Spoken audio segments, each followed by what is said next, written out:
Amém, meus irmãos, boa noite a todos. A graça e a paz do Senhor Jesus estejam com todos nós, para a glória do Senhor, nosso Deus. Que alegria estar aqui, mais uma vez, para trazer uma reflexão da palavra do Senhor, neste domingo tão especial que Deus nos deu a oportunidade de adorar, de louvar, de glorificar o seu eterno e maravilhoso nome. Amém, meus irmãos? Por favor, abram mais uma vez suas Bíblias em 1 João, capítulo 1. Nós leremos todo o capítulo. 1 João, capítulo 1. A minha tradução diz assim: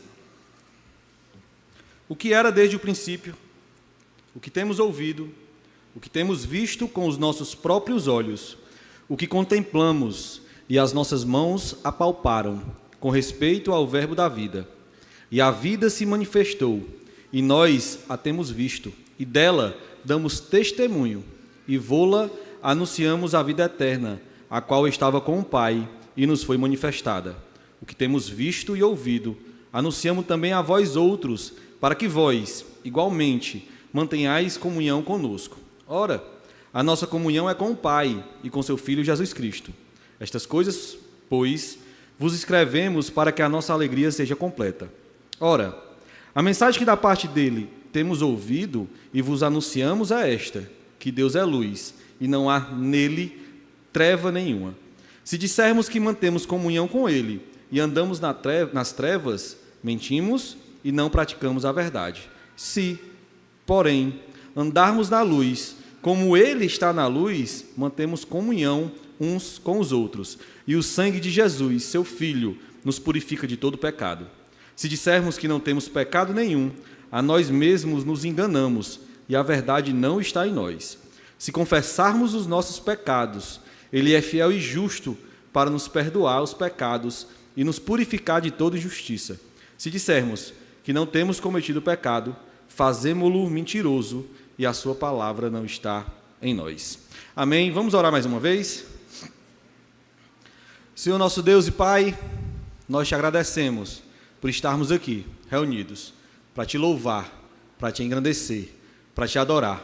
Senhor, nós te pedimos que o Senhor possa ter recebido os nossos louvores, as nossas orações. Nós te pedimos, Senhor, que o Senhor receba esta palavra que será pregada, Pai, que esta palavra venha de Ti, saia de Ti, do Teu trono, do Teu coração.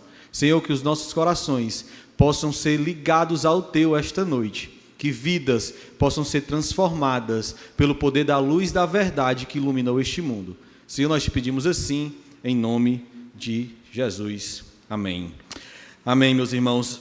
Não sei se os irmãos já assistiram o filme Bird Box. A tradução em português é Caixa de Pássaro. É um filme muito intrigante. Não é um filme cristão, mas ele conta a história de um mundo apocalíptico, onde as pessoas não podem sair na rua e olhar o que está na rua, porque há uma entidade sobrenatural que faz elas caminharem para a morte. É interessante alguns momentos desse filme, que as pessoas veem essa entidade, enquanto elas não entendem o que está acontecendo, e elas vêm dirigindo, perdem o controle do carro, batem um carro, o carro pega fogo, e uma mulher se levanta e caminha em direção ao fogo, como se nada tivesse acontecendo, e senta dentro do carro pegando fogo, e ali ela morre. As pessoas não podem olhar para o mundo, porque elas vão caminhar para a morte. É um filme muito intrigante, porque apesar de não ser cristão, ele mostra a realidade deste mundo sem a luz de Cristo. A realidade desse mundo sem a luz de Cristo é uma realidade que caminha para a morte. Não importa o que esse mundo faça, não importa o que as pessoas façam, sem a luz de Cristo, elas não têm outro destino a não ser a sua morte eterna. Com a luz de Cristo, quando Cristo ilumina as nossas vidas, nós caminhamos para algo que nós não merecíamos, para algo que nós não conseguiríamos conquistar com as nossas próprias mãos, para a vida eterna. E é sobre isso que nós vamos falar esta noite, sobre o poder da luz de Cristo, o maravilhoso poder da luz do nosso Senhor, que caminhou entre nós, cheio de graça e de verdade. O maravilhoso poder da luz de Cristo, que controla esta igreja, com uma mão poderosa, com uma mão amorosa. É sobre esta luz que nós vamos falar esta noite. O apóstolo João, meus irmãos, escreve essa carta, e é interessante que ele não faz nenhuma saudação. Ele era o discípulo mais próximo de Jesus, ele fazia parte daquele trio de amizade, aqueles 3 amigos mais próximos de Jesus, que tinham uma relação muito próxima. Jesus tinha 12 apóstolos, mas ele tinha um círculo de amizade muito mais íntimo, e João fazia parte desse ciclo. E ele não se apresenta dessa forma. Na verdade, ele não se apresenta nessa carta. Ele não faz saudação, ele não diz quem é, ele vai direto ao assunto, porque o assunto era algo muito grave. O assunto era algo muito importante. Diferente de outras epístolas, ele não se preocupa em fazer essa saudação. É como se ele estivesse dizendo: olha, eu não vou nem me apresentar, porque o que eu vou falar aqui é tão importante, é tão sério, é tão grave, que eu quero que vocês olhem só para isso. Eu quero que vocês atentem só nessas verdades que eu vou falar. Quando ele faz isso, meus irmãos, ao escrever essa carta, quando a gente entende essa carta, a gente percebe que João queria que essa carta fosse uma carta que fosse lida nas igrejas que estavam ali ao redor. João era o pastor da igreja de Éfeso. Quando ele escreve essa carta, ele já era um velhinho, um senhor de idade. Ele pastoreava diretamente a igreja de Éfeso, mas ele tinha uma responsabilidade muito grande com as igrejas ao redor, com as igrejas da Ásia. Então ele escreve esta carta para a igreja de Éfeso, mas ele queria que essa carta fosse uma carta amplamente divulgada nas igrejas da Ásia, porque o assunto que ele ia tratar era um assunto vital para a fé cristã. E ele queria: olha, eu vou escrever para vocês, mas a minha responsabilidade não é só com vocês, da igreja de Éfeso, é com todas essas igrejas, é com todos aqueles que receberam a luz de Cristo. Nessa responsabilidade, ele escreve essas cartas. Essas igrejas, meus irmãos, que tinham ao redor da igreja de Éfeso, buscavam muitos conselhos. De vez em quando eles enviavam líderes à igreja para se aconselhar com o apóstolo João. Era o apóstolo de Cristo. Ele tinha caminhado com Cristo. Então ele tinha muita responsabilidade, muito peso nas suas palavras. E aquelas igrejas, meus irmãos, eles estavam reunidas num mundo extremamente místico. As religiões ao redor, que combatiam, na verdade, que confrontavam o cristianismo, era uma religião mística e inclusivista. Eles acreditavam que todo Deus era válido. Não importa qual Deus você crê, tudo é válido. Todo Deus é válido. Eles chegavam a criar uma estátua de um Deus desconhecido. Qual era a ideia deles? Olha, se aqui tem um Deus, nós vemos isso lá em Atos, se tem um Deus que nós não conhecemos, vamos criar uma estátua que é para ele não ficar com raiva da gente. Era um pensamento sincrético de religioso, um pensamento onde as pessoas ligavam várias religiões e vários deuses. E João sabia que esses pensamentos eram muito sérios, muito graves para a igreja cristã. E ele queria proteger a igreja desses pensamentos. Então ele escreve essa carta voltando os seus olhos para isso. E era desse meio, desse povo, que estavam vindo várias pessoas para dentro da igreja. Pessoas estavam se convertendo, entrando na igreja, tinham boa oratória, boa fala, vinham já com conhecimento e começavam a se tornar líder da igreja. E esses líderes estavam entrando na igreja e trazendo essas ideias místicas, heréticas, para dentro da igreja. E João, se preocupando com isso, escreve: existiam vários falsos mestres que estavam na igreja que promoviam, aleluia, essas ideias dentro da igreja. Existiam falsos mestres que traziam essa ideia, essa visão desses deuses, desse misticismo, dessas visões heréticas sobre Deus para dentro da igreja. E João começou a combater esses ensinamentos. E eles tinham um ensinamento gravíssimos, meus irmãos. Gravíssimos. Eles negavam que Cristo era um homem. Eles negavam a humanidade de Cristo. Eles atacavam diretamente a humanidade de Cristo. Eles diziam que Cristo não era um homem como qualquer um de nós que aqui estamos. Não vamos entrar nas duas naturezas de Cristo, não vamos entrar nisso, mas eles negavam fundamentalmente a humanidade de Cristo. Isso era muito grave, meus irmãos. Isso era muito grave. Porque negar a humanidade de Cristo, você ataca o centro do cristianismo, o ponto central do cristianismo, que é a expiação dos nossos pecados. Se Cristo não fosse homem, todos nós estávamos perdidos. Porque Deus não receberia um sacrifício que não fosse um sacrifício humano. E Cristo se sacrificou por cada um de nós para perdoar os nossos pecados. E eles diziam, olha, a ideia deles era que a matéria era má. Se a matéria é mal, se o meu corpo é mal e Cristo é bom, ele não pode vir como eu. Essa era a ideia que eles tinham e combatiam essa heresia. E se isso fosse verdade, a expiação cristã estaria destruída, estaria acabada.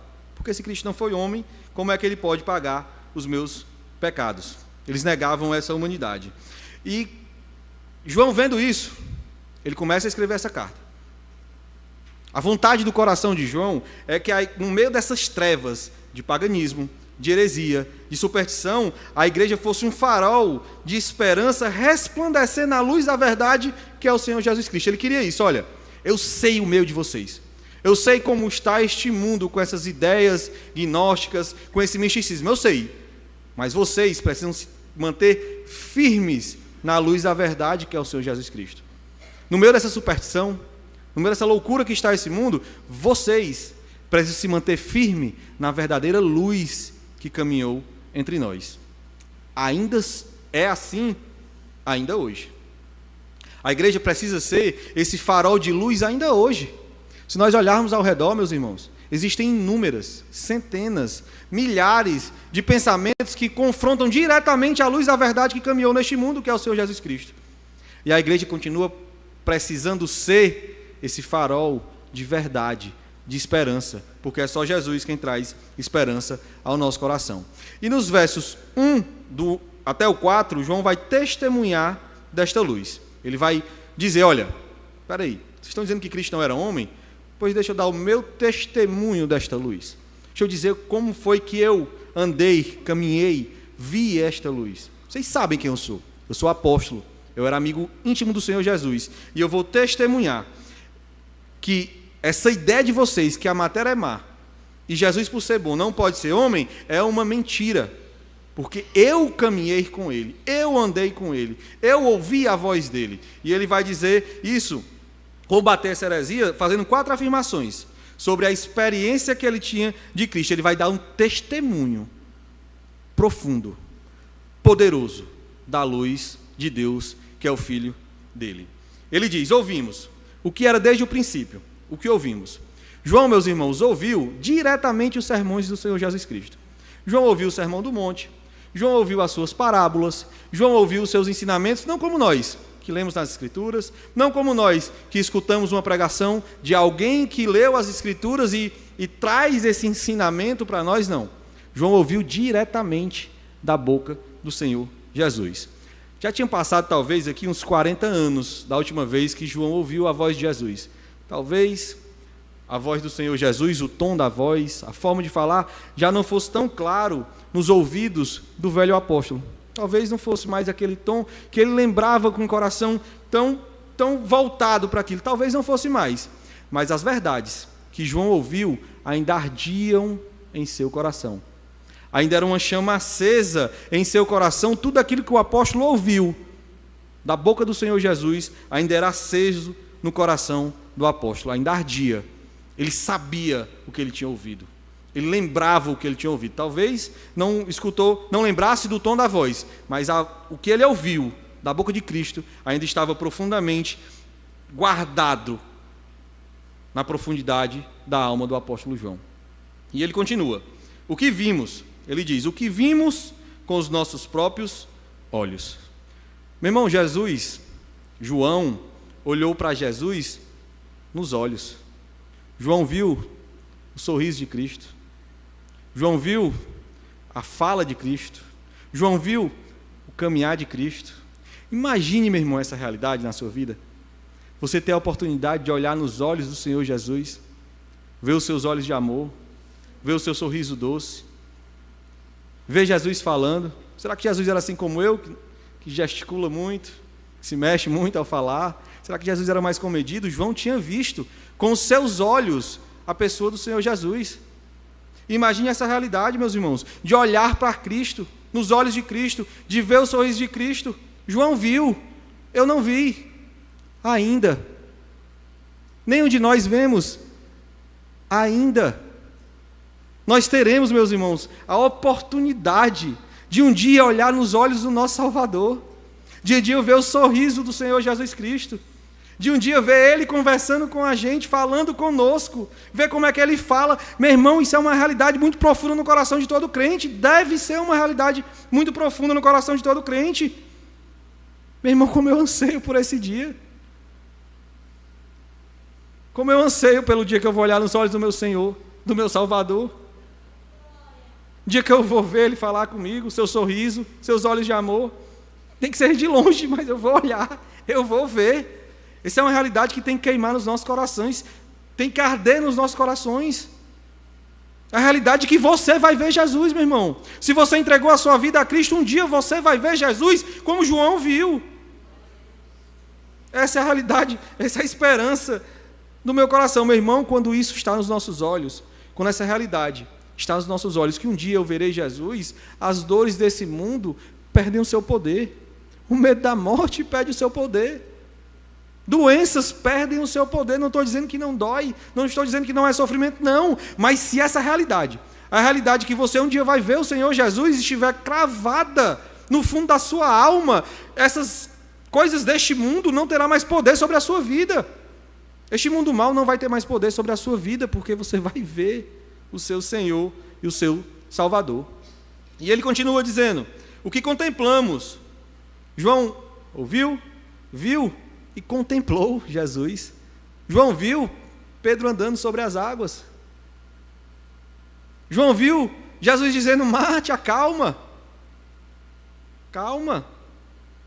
João viu Jesus tendo poder sobre as forças deste mundo, sobre o mal. E ele não só viu, ele contemplou. Aqui dá a ideia de você ficar maravilhado com tudo aquilo que você está vendo.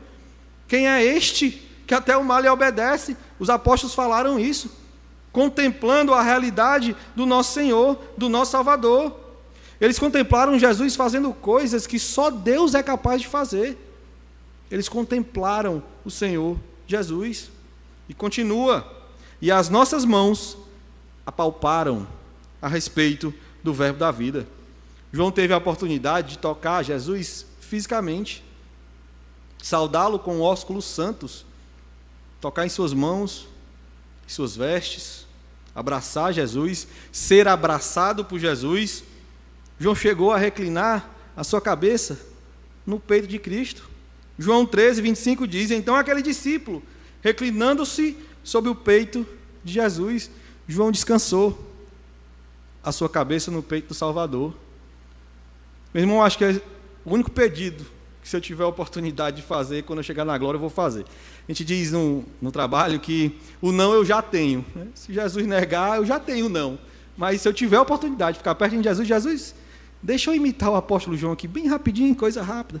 Deixa eu deitar aqui a minha cabeça no Senhor. Deve ser maravilhoso, meus irmãos.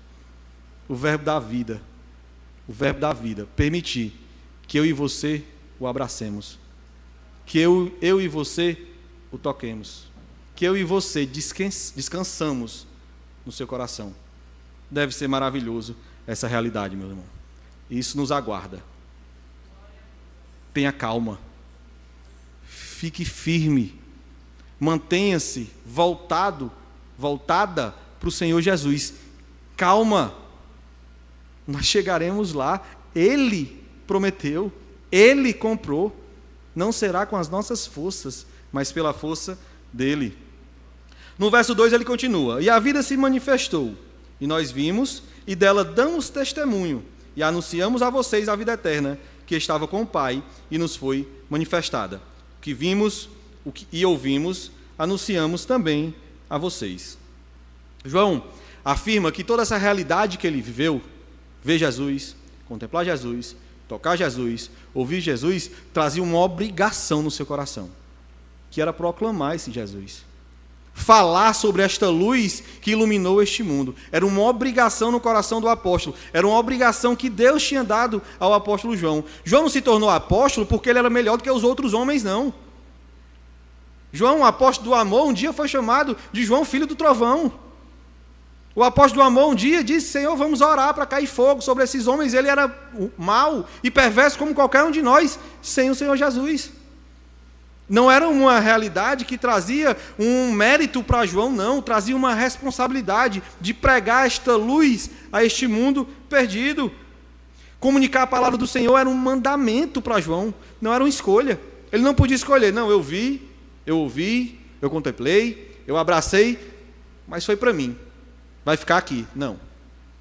Era uma responsabilidade. Isto que eu vi, eu vou anunciar a vocês, nem que custe a minha vida, nem que custe a minha liberdade. João foi preso, o final da sua vida de João foi numa ilha preso, nem que custe a minha liberdade, eu vou anunciar essa luz a todos vocês, porque isto é um mandamento, porque a revelação do Senhor Jesus Cristo, meu irmão, ela foi dada para ser compartilhada, não para ser retida. Você ouviu falar sobre o Senhor Jesus Cristo? Não só para você, foi para você também, e glória a Deus por isso, mas não é só para você. Não é para você guardar e esconder deste mundo, não. É para você gritar aos quatro cantos desse mundo que Jesus é a luz deste mundo.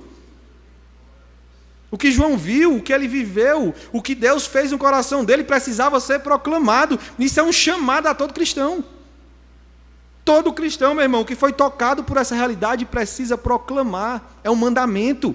Você não tem escolha se você é filho de Deus. Você não tem escolha se você é cristão. A sua ordem para você na sua vida é pregar este evangelho, é falar sobre esta luz, é falar sobre Jesus. Meu irmão, quando nós experimentamos Jesus, é interessante, é intrigante, é profundo. Quando você conhece Jesus, aquele amor inicial é tão grande no seu coração que você quer falar para todo mundo, você quer pregar para todo mundo. Aquele Jesus que você conheceu e que tocou você, você quer dizer para todo mundo, mas com o tempo você deixa as realidades desse mundo arrefecer essa verdade no seu coração e você para de falar sobre Jesus. Não é um mandamento com prazo de validade, não, é a vida toda. João já era velho, fazia mais de 40 anos que João tinha caminhado com Jesus e ainda assim ele tinha a obrigação de anunciar a todos nós a palavra do Senhor Jesus, de compartilhar a palavra de Jesus. Nós somos novo convertido, a gente quer contar para todo mundo e depois a gente deixa essas coisas apagarem no nosso coração. Charles Spurgeon tem uma frase que ele diz, olha, o evangelho é um mendigo contando a outro mendigo onde encontrar pão. Ele encontrou pão, comeu deste pão, estava morrendo de fome, e ele vai contar a outro mendigo, olha, ali tem pão. E Jesus é o pão da vida. Ele é o pão que você precisa compartilhar. E você não precisa compartilhar como se no dia bom você vai compartilhar ou não. É um mandamento na sua vida, é um mandamento na minha vida. Enquanto eu tiver boca neste mundo, eu vou compartilhar o Senhor Jesus. Porque Jesus me chamou para isso, meu irmão. Essa vida que Ele me deu não deve ficar só em mim. A gente perde o primeiro amor e perde essa responsabilidade de pregar o Evangelho. Se você não pregar no seu trabalho, quem é que vai?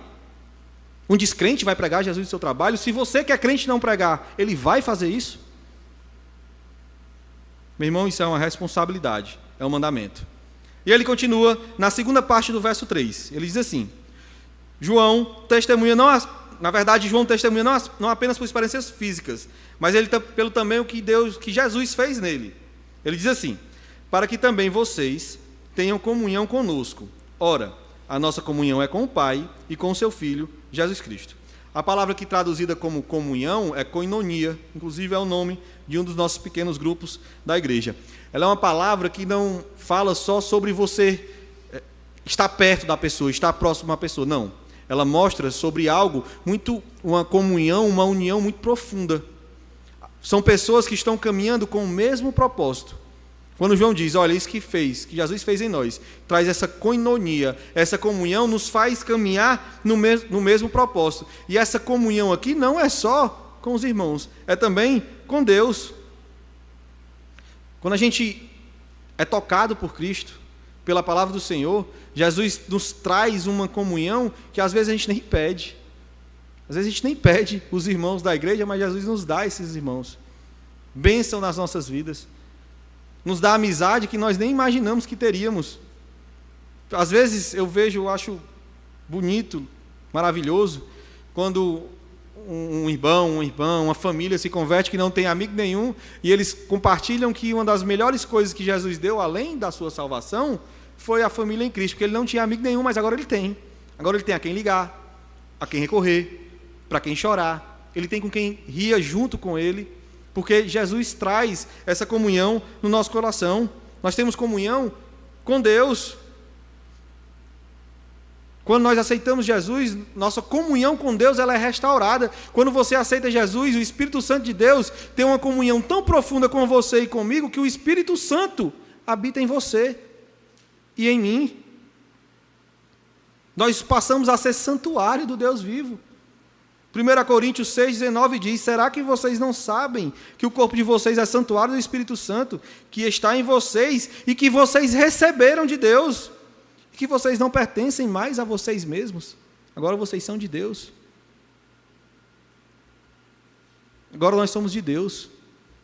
O Espírito habita em mim, habita em você. A comunhão que tinha sido quebrada em Gênesis 3 não está mais quebrada. Porque no Calvário, Jesus restaurou essa comunhão no nosso coração. É uma das grandes maravilhas, meus irmãos, do cristianismo. Nós temos comunhão com Deus e com os irmãos. Ter uma família para caminhar junto deste Deus que habita em nós. A comunhão cristã, meus irmãos, são vários pecadores habitados pelo Espírito Santo caminhando juntos, lado a lado, todos os dias. É uma família que Jesus nos traz. É triste a realidade de irmãos, de cristãos, de crentes que levam uma vida cristã solo, carreira solo. O irmão não conhece ninguém na igreja, não tem relacionamento com ninguém na igreja, não fala com ninguém na igreja, ele vem para o culto. A única fala que ele troca com os irmãos é para dizer: boa noite, e vai para casa. Isso não existe, meu irmão. A vida cristã não é assim. Não existe vida cristã, carreira solo na vida cristã. A vida cristã nos dá uma comunhão com os irmãos, uma família em Cristo. E uma família tem dificuldade, tem luta. Ou você nunca discutiu com o seu irmão, ou você nunca teve um dia ruim com os seus pais, porque a família é assim.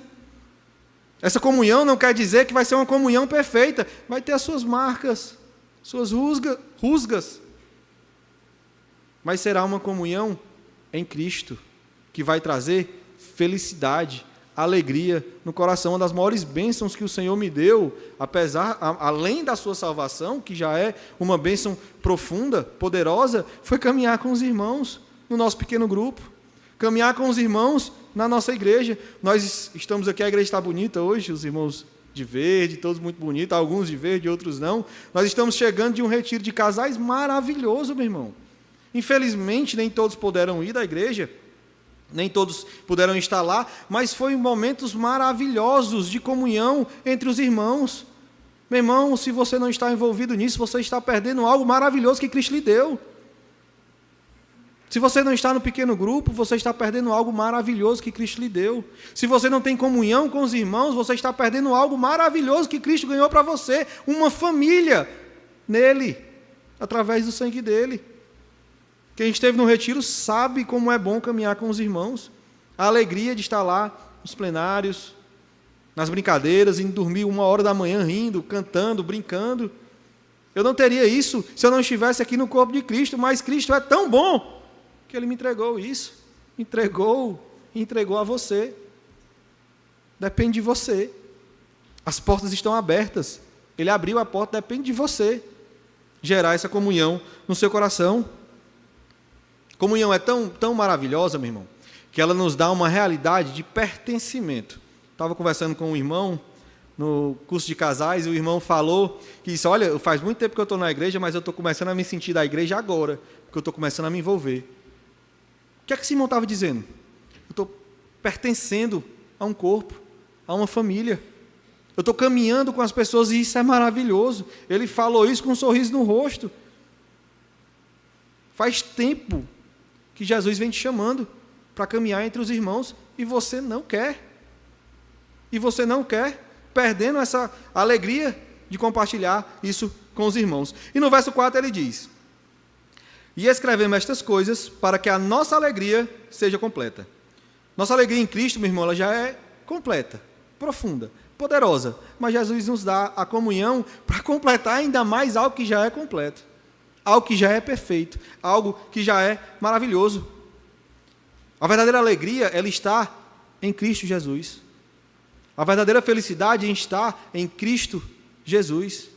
É lá onde nós encontramos a verdadeira alegria. Existem pessoas, meus irmãos, que vivem uma tristeza profunda, incurável. Talvez nem lembram mais a última vez que sorriram, a última vez que tiveram um dia de paz, de alegria. É uma tristeza profunda, é uma tristeza grande na sua alma. Existem irmãos cristãos, crentes que vivem isso. Meu irmão, Jesus veio para te dar vida e vida em abundância. Abundância de vida, não das coisas deste mundo, mas das coisas dele. Abundância em paz, abundância em amor, abundância em alegria. A vida cristã é uma alegria, meus irmãos, que nós não conseguimos entender. Às vezes é faltando comida em casa e nós conseguimos ter alegria no nosso coração. Às vezes é não conseguindo pagar uma conta e nós temos alegria no nosso coração. Às vezes nós estamos doentes, doenças graves, mas ainda assim nós temos alegria no nosso coração. Porque essa é a vida cristã. Meu irmão, a cura dessa dor da sua alma, ela não está nas coisas deste mundo. Elas estão nos braços de Jesus. É Jesus que vai curar essa sua dor. Esse riso, que você talvez nem lembre mais, você vai encontrar em Cristo, na cruz do Senhor. É Ele quem vai trazer a alegria de volta ao seu coração. E de brinde, Ele vai te dar uma família para tu caminhar junto, em comunhão. Jesus é maravilhoso, meus irmãos. Como é bom amar esse Jesus. Dos versos 1 a 4, ele dá esse testemunho. A partir do verso 5, ele vai falar sobre o caminho da luz. Ele fala isso no verso 5, 6, 8 e 10. O verso 5 ele diz assim: a mensagem que dele ouvimos e que anunciamos a vocês é esta: Deus é luz, e não há nele treva nenhuma. A luz aqui que João está se referindo simboliza a uma perfeição moral, a uma verdade absoluta de Deus. Ele diz, olha, Deus é luz. É uma perfeição moral absoluta, profunda. Ele é a fonte de toda a verdade. Ele é a fonte de toda a perfeição. Esta é a luz de Deus, e nele não há treva nenhuma. Essa luz de Deus, ela é revelada na pessoa do Senhor Jesus Cristo, que caminhou entre nós, cheio de graça e de verdade. Ele é esta luz de perfeição, de moralidade, de retidão, de graça, de amor. É Jesus Cristo. E João aponta para essa luz. Olha, esta luz, ela não tem treva nenhuma nela. Não há treva nenhuma no Senhor Jesus. E nós conhecemos essa luz através das Escrituras do Senhor. Salmo 119, verso 105 diz: lâmpada para os meus pés é a tua palavra, e luz para o meu caminho, para os meus caminhos. É a palavra do Senhor que ilumina os nossos caminhos até o Senhor Jesus Cristo. É a palavra do Senhor que o Espírito Santo conduz no nosso coração e nos leva ao Calvário.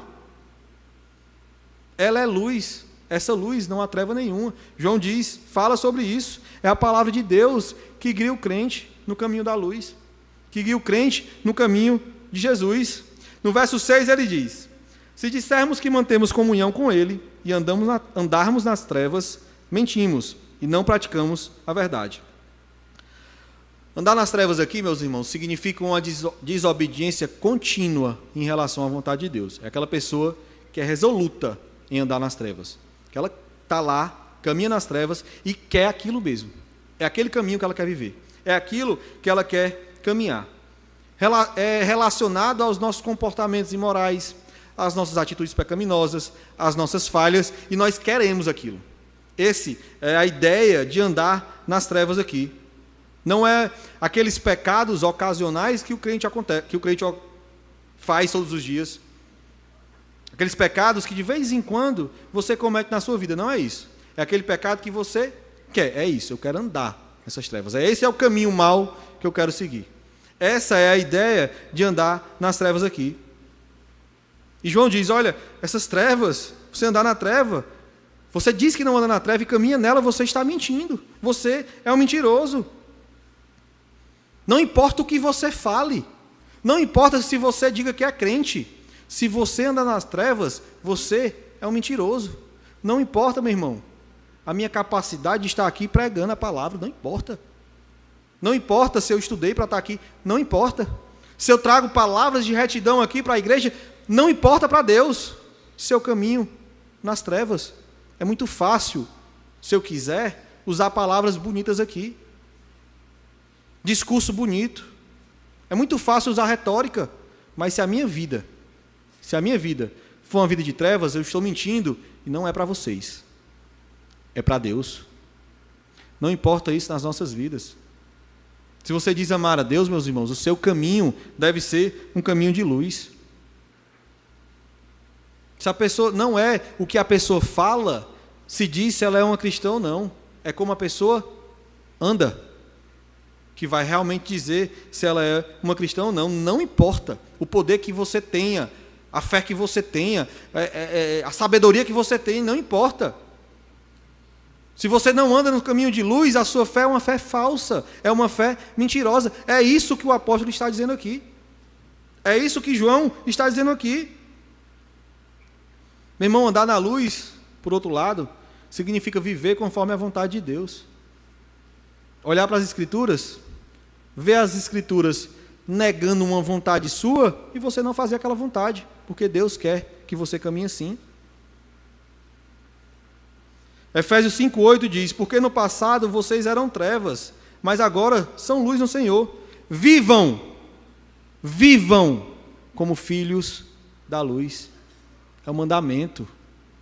Se você é cristão, você pode até pecar, mas andar uma vida de pecado não foi feito para você, se você é cristão. Temos pessoas que professam a fé cristã, mas são demônios quando estão nos seus quartos, com os seus celulares. Pessoas perdidas em pornografia, pessoa perdida em maldade, em rancor no coração, pessoas que não conseguem perdoar. Isso é caminho de treva, meu irmão. Pessoas que professam a fé cristã, mas estão se perdendo em vícios deste mundo, vício de jogo. Nós estamos vivendo uma pandemia no Brasil, uma pandemia de um jogo que está acabando com a finança da família. Pessoas que estão jogando esse jogo do tigrinho aí, e crente fazendo isso, destruindo as suas finanças, destruindo a sua vida, porque estão caminhando em trevas. Se você confessa a Cristo como seu Senhor e Salvador, abandone essas loucuras. O seu caminho, o meu caminho, a minha vida precisa ser um caminho de luz. Eu preciso caminhar no caminho de luz, porque são os nossos frutos que revelam quem nós somos. Não é o que eu falo, não é.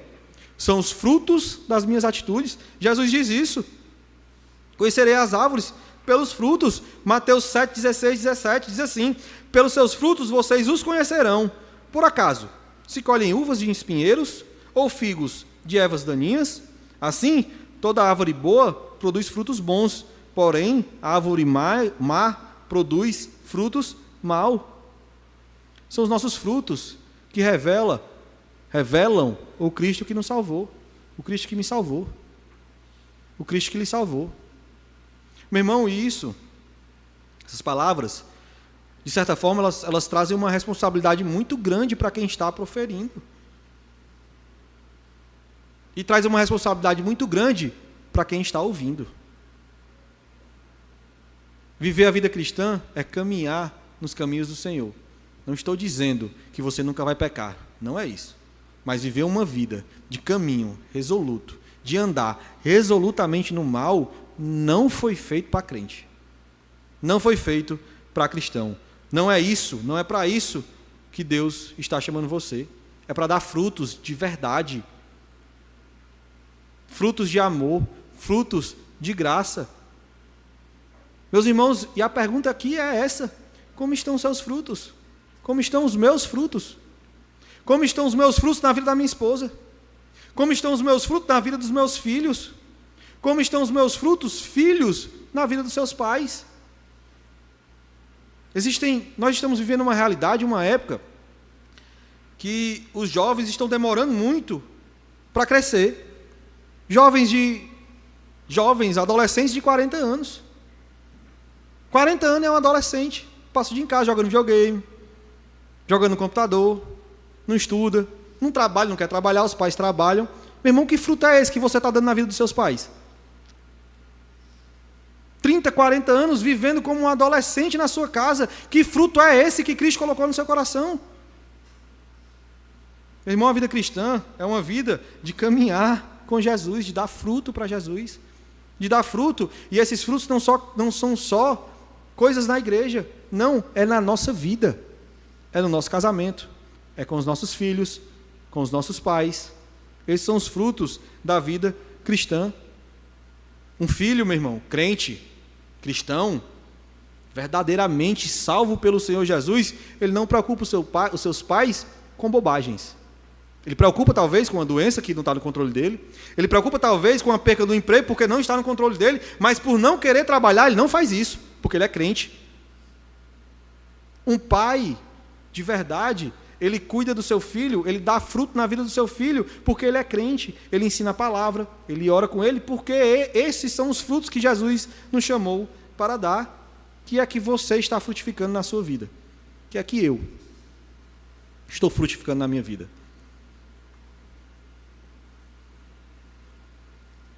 No verso 8 ele continua. Se dissermos que não temos pecado nenhum, a nós mesmos enganamos, e a verdade não está em nós. É interessante que a ideia do gnosticismo que João estava combatendo aqui, eles negavam a realidade do pecado. Eles diziam assim, olha, se você chegou num certo nível espiritual, você não é mais um pecador, porque você já foi elevado a um certo nível. Eles negavam a realidade do pecado. E isso é uma realidade na humanidade desde a queda. Desde a queda, o homem quer negar o pecado. Adão, tu comeu do fruto? Foi a mulher que tu me destes. Mulher, tu comeu do fruto? Foi a serpente. Fugindo, negando a realidade do pecado. Meu irmão, mas negar a realidade do pecado é nos afastar de Deus. Romanos 3, 10, 12, diz assim, como está escrito, não há um justo, nenhum sequer, não há quem entenda, não há quem busque a Deus.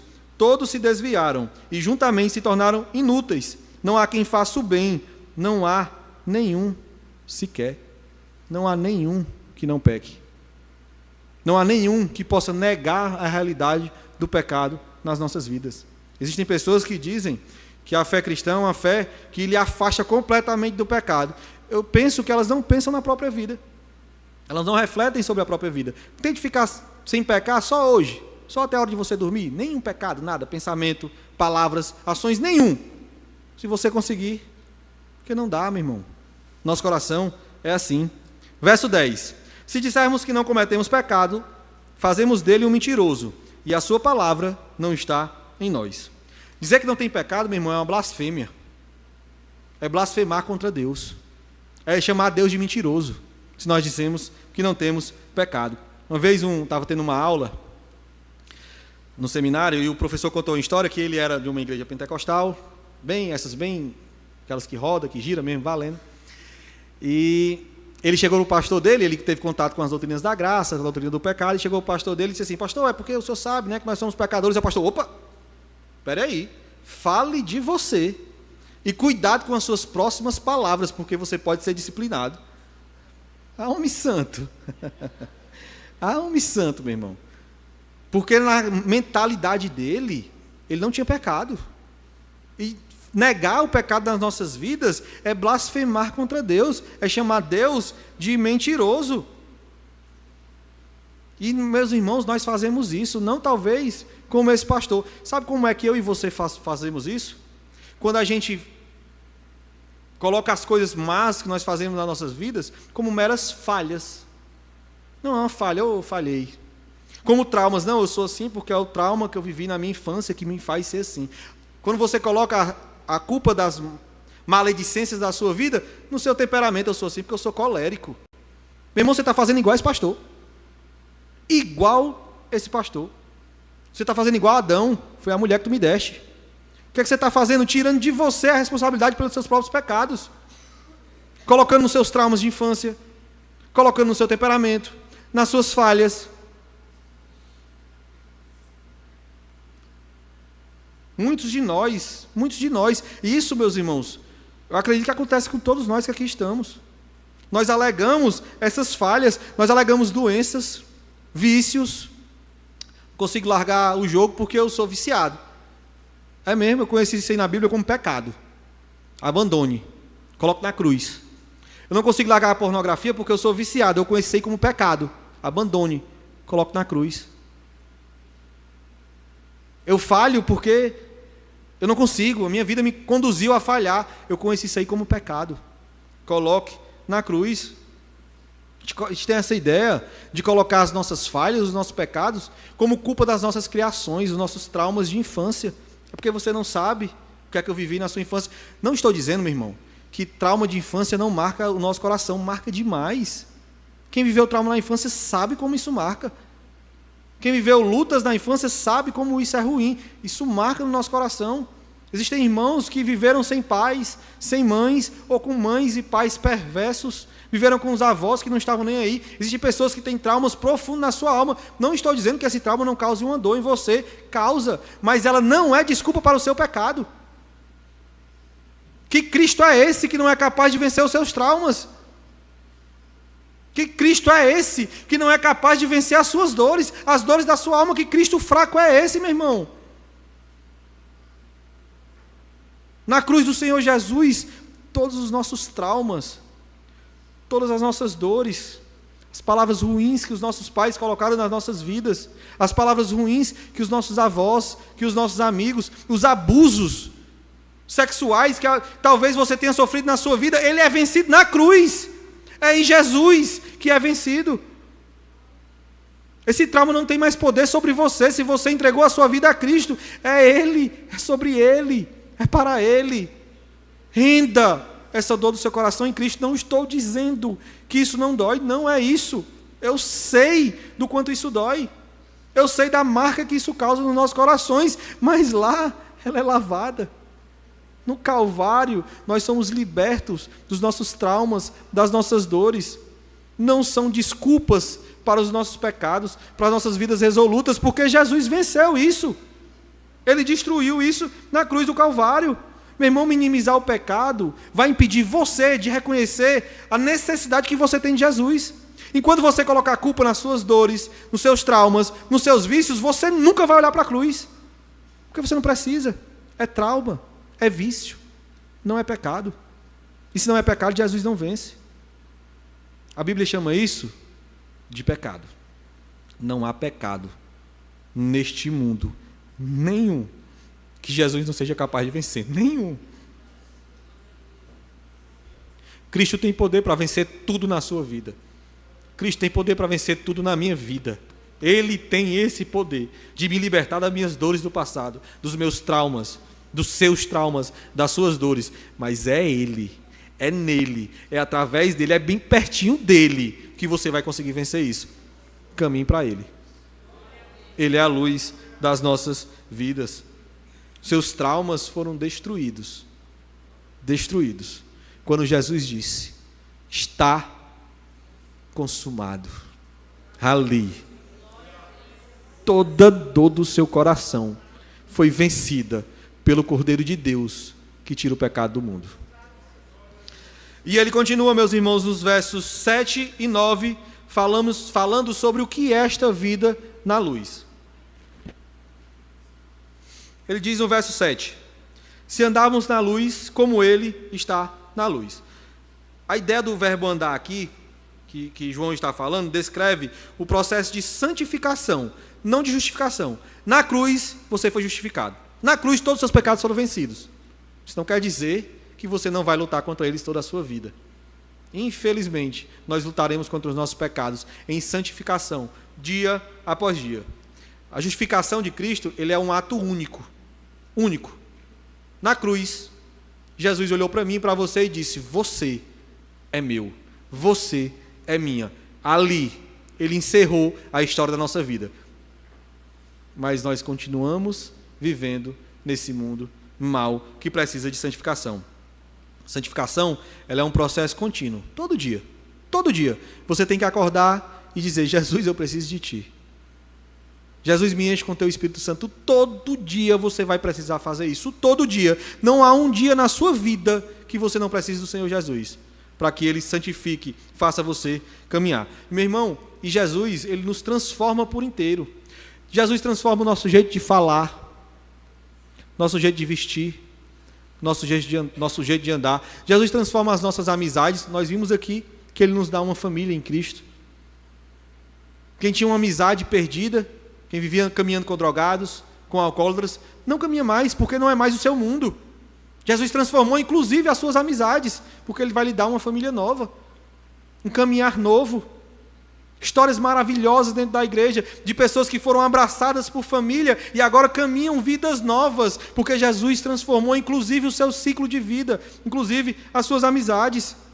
É o que ele diz, ele continua: se andarmos na luz, como ele está na luz, mantemos comunhão uns com os outros. Essa transformação, essa comunhão que Jesus traz em nossa vida. E ele diz: e o sangue de Jesus, seu Filho, nos purifica de todo pecado.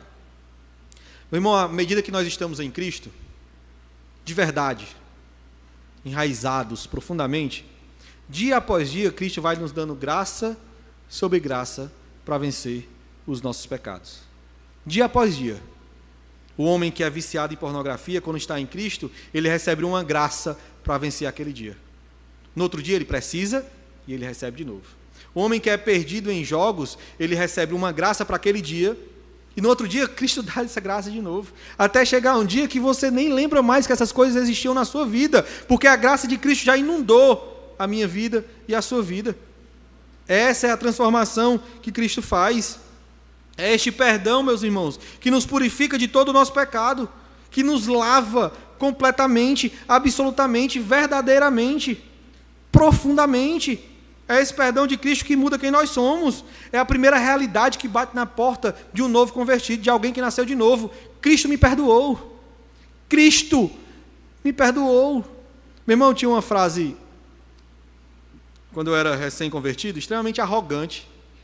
Pedi perdão publicamente à minha esposa por essa frase, que eu levava uma vida muito resoluta de pecados, e quando Cristo me perdoou, Ele me perdoou, e eu tinha essa realidade tão profunda na minha alma, que eu era perdoado por Cristo, que às vezes a Amy vinha meio zangada falar comigo, eu dizia: olha, não preciso do teu perdão não, Cristo já me perdoou. Corajoso, né? Mas a realidade no meu coração de Cristo ter me perdoado era tão profundo, que eu, de uma forma arrogante, falava isso para ela: não falo mais não, viu? Em nome de Jesus. Mas eu dizia: olha, eu sei por quem eu fui perdoado.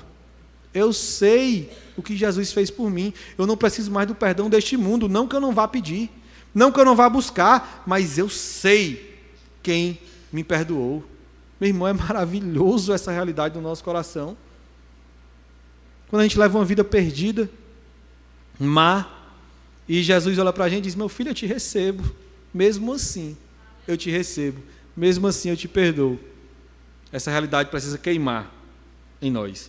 Embora nós sejamos purificados, todos os dias a gente continua lutando com essa carne que ainda não foi redimida. É o que ele fala no verso 9. Se confessarmos os nossos pecados, Ele é fiel e justo para nos perdoar os pecados e nos purificar de toda injustiça. A confissão de pecado é algo crucial na vida do cristão. Por quê? Porque você peca. Por quê? Porque eu peco. Apesar de ter sido redimido na cruz do Calvário, essa carne não redimida ainda me conduz ao pecado, e é por isso que eu preciso confessar meus pecados. Dizer: Deus, pequei contra Ti. E dar nome aos nossos pecados. É muito bonito dizer: não, Senhor, eu pequei contra Ti. Até a nossa oração fica bonita. Mas sabe quando é que essa confissão é verdadeira? Quando você está orando e diz: Senhor, eu menti hoje. Menti. Eu fui um mentiroso hoje. Senhor, eu invejei. O irmão passou com um carro bom na minha frente, eu fiquei com inveja, quis até que esse irmão batesse o carro. Senhor, me perdoa. Essa é a confissão verdadeira. Quando nós damos nome aos nossos pecados. Quando você trata mal a sua esposa, você diz: não, Senhor, eu tratei a minha esposa porque a minha esposa, ela fez mal a mim. Não, você diz: Senhor, eu tratei a minha esposa porque eu sou um homem perverso. Porque eu não estou cuidando da joia que o Senhor me deu para cuidar. O Senhor me perdoa? Essa é a confissão verdadeira. E todo crente precisa disso, dia após dia. Confessar os pecados do seu coração. Todo dia o crente tem que lutar para andar na luz. Mas quando ele erra, ele confessa seus pecados. Senhor, eu quero. Se bem eu quero, mas eu não consigo. Paulo diz isso. E é por isso que eu estou aqui, confessando verdadeiramente os meus pecados. E confissão, meus irmãos, não é terapia emocional. Tem muita gente tratando confissão como terapia dentro da igreja. Você falar os seus pecados, aí você vai se sentir bem, porque você colocou para fora. Não é isso. Você se sente bem porque Deus ouviu da sua boca, da minha boca, que você é um pecador. E é isso que Ele quer. Saber que você precisa dEle.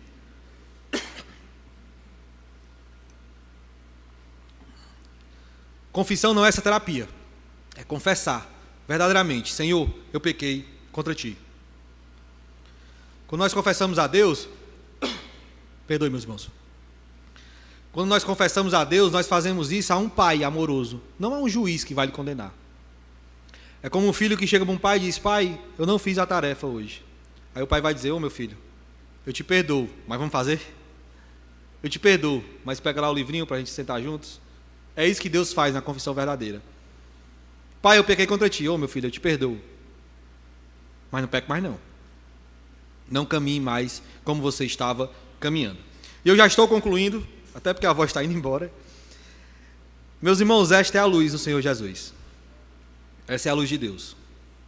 Essa é a luz que ilumina a sua vida. Essa é a luz que ilumina a minha vida. Esta é a intensa luz que caminhou entre nós, que João viu, ouviu e contemplou. Essa é a luz que você precisa. Essa é a luz que eu preciso. Vai dar certo, vou conseguir terminar.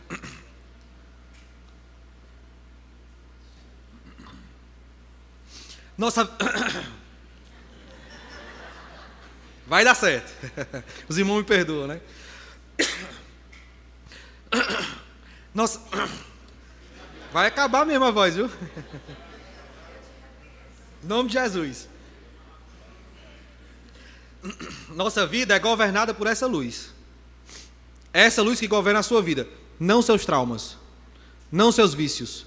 Não as suas dores. Não os seus pecados. É a luz do nosso Senhor e Redentor Jesus Cristo. É ela. É Ele quem governa a minha e a sua vida. E a pergunta de hoje é essa, meu irmão. Nós encerramos esse culto, na verdade, essa palavra, esse sermão, com uma pergunta. Você está vivendo nessa luz? A sua vida resplandece essa luz?